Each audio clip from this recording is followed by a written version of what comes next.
Hello, beautiful. Welcome to the Embody Love Podcast. I'm your host, Melissa Asteya, and this is episode number 1.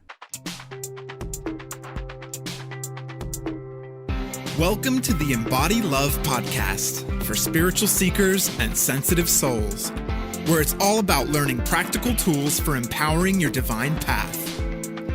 Here's your host, intuitive healer and coach, Melissa Asteya.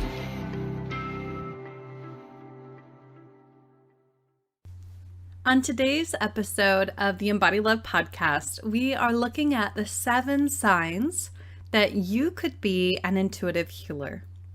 Now, whether you're already a practicing intuitive healer or you have the gift and you just aren't aware of it yet, I think that you're going to find this list quite compelling. So let's start with the first sign of being an intuitive healer. You are trusted by other people. Strangers open up to you. At the store, at social outings, at work, people seem to just be magnetically attracted to you and they want to share their story with you. People trust you. They might even say something like, "I'm sorry, I don't know why I'm telling you this. I feel so comfortable with you." You may also be a magnet to partners and friends who would be better suited as clients rather than intimate connections. And we'll dive into that a little bit more deeply in a future episode. But for now, just know that first sign that you could be an intuitive healer is that people trust you. Number 2, you are selfless. You have a heart of gold. You really want to help everyone, and you often do. And maybe sometimes, you help other people to the extent that you dismiss and ignore your own needs and your self-care. You really want to help and give, and if you could, you would save every person and animal on this planet. You take on that role of mother or counselor to many, many people in your life. Now, if you've been the giver for many years and you've not been allowing yourself to receive, or you've been neglecting your own well-being, you may be feeling frustrated with or even bitter towards the people that you're giving to. You might be feeling worn out and lost or stuck. And you very well could be thinking, what about me? When's it my turn to be taken care of? So that second sign is that you are selfless. Number 3, you're a survivor. You likely have experienced and overcome some type of childhood or earlier life trauma. Possibly a form of physical, mental, or emotional abuse and neglect and abandonment. Or, you've experienced a great loss. Maybe even at a young age, you lost a parent or a sibling or a close grandparent. In other words, you know pain. And you've probably either created coping mechanisms, which, maybe are unhealthy ones, or you've learned mindfulness tools to maintain a sense of sanity in your daily life. And maybe you've sought help from counselors, from self-help books and, spiritual healers. But, you are a survivor.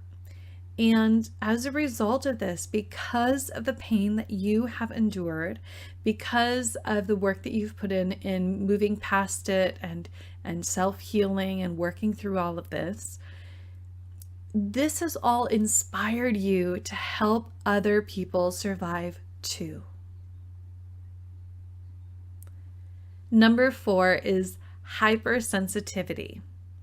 You feel everything.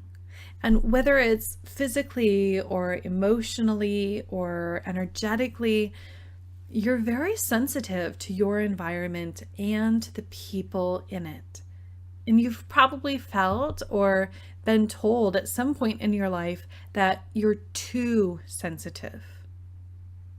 You often have a heightened reaction to watching or reading the news, seeing, violent movies or TV shows, or even driving past car accidents can impact you.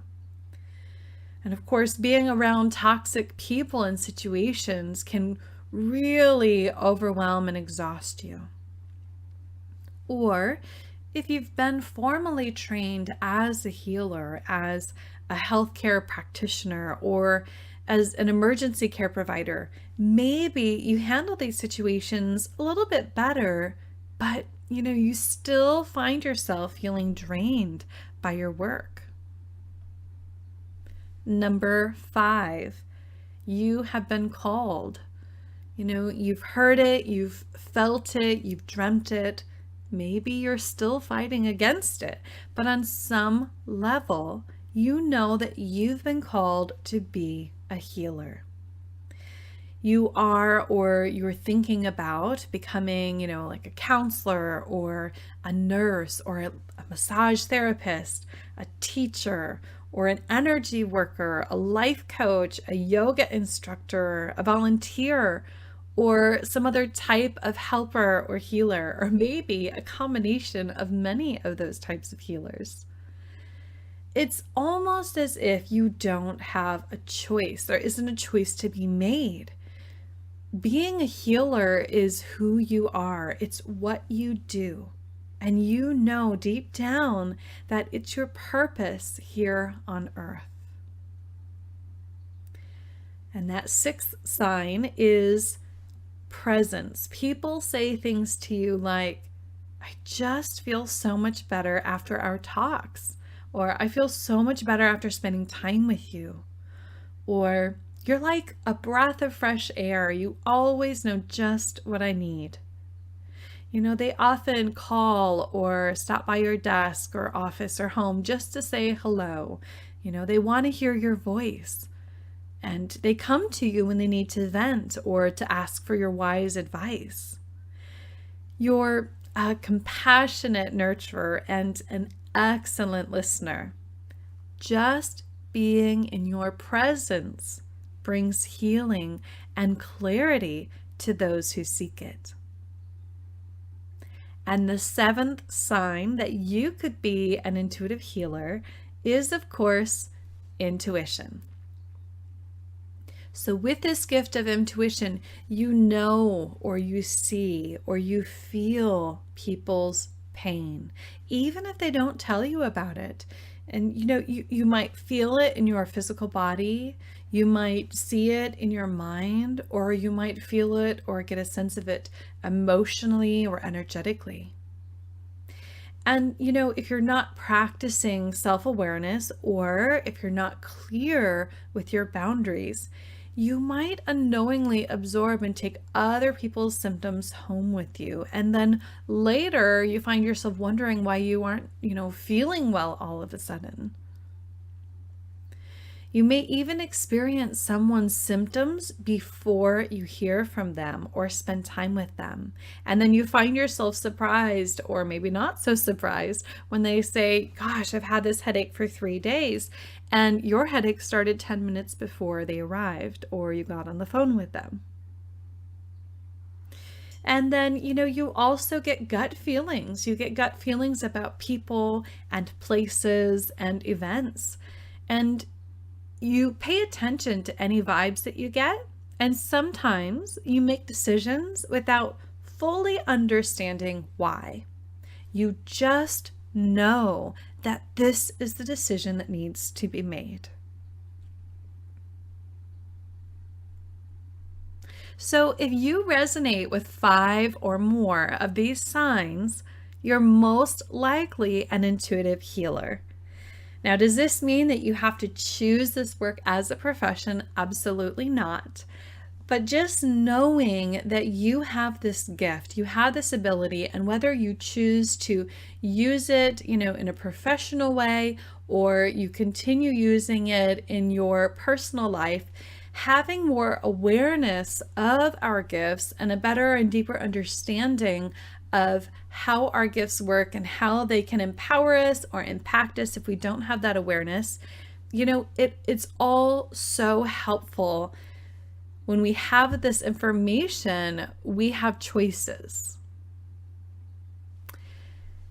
And while your soul gift is a beautiful blessing, while, being an intuitive healer is a beautiful blessing, it is imperative that we learn how to manage it.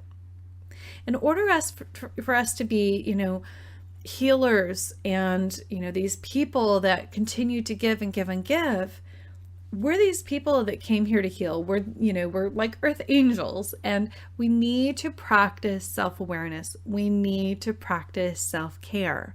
We are also in this physical body. We're in this physical world. And so it's so important that we take care of all of our needs, our physical, emotional, mental, and spiritual needs. And knowing what our own boundaries are and setting them very clearly, that can help us to maintain greater balance so that, again, we can continue to be these wonderful healers and lovers and supporters that we are. And when we make decisions from a place of love rather than a place of fear, this really helps us to honor ourselves, and it sets the tone with others. By treating ourselves with kindness and respect and honoring ourselves and honoring our boundaries, we are teaching others that is what our expectation is. We're teaching others that they deserve the same as well. And when we are working on our own healing and working on our own self-love, this creates a sense of inner peace. And it amplifies our compassion, and it empowers our intuitive healing gift even more.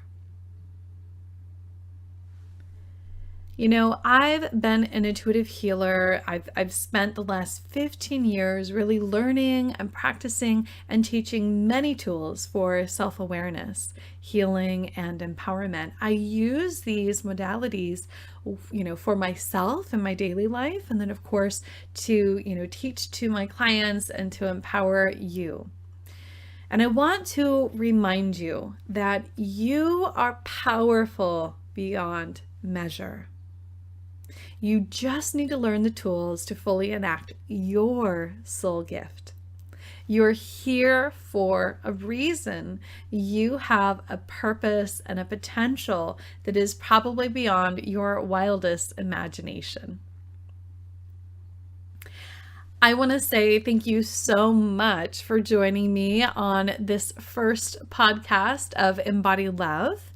And I would love to hear from you. I'd love to hear your aha moments. I'd love to hear, your clarity. I'd love to hear your feedback on this episode. So go ahead and, comment below, share your experience. I'd also love to hear about, you as an intuitive healer, whether you're already practicing it in your life or whether, you have this gift, you've just become aware of it, and how you are intending on, using it to empower yourself and others in your life going forward.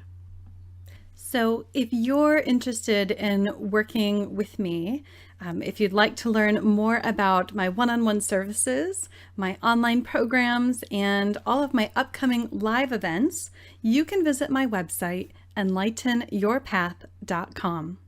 All right, thank you so much. I'm sending love and blessings your way. I hope you have a beautiful day.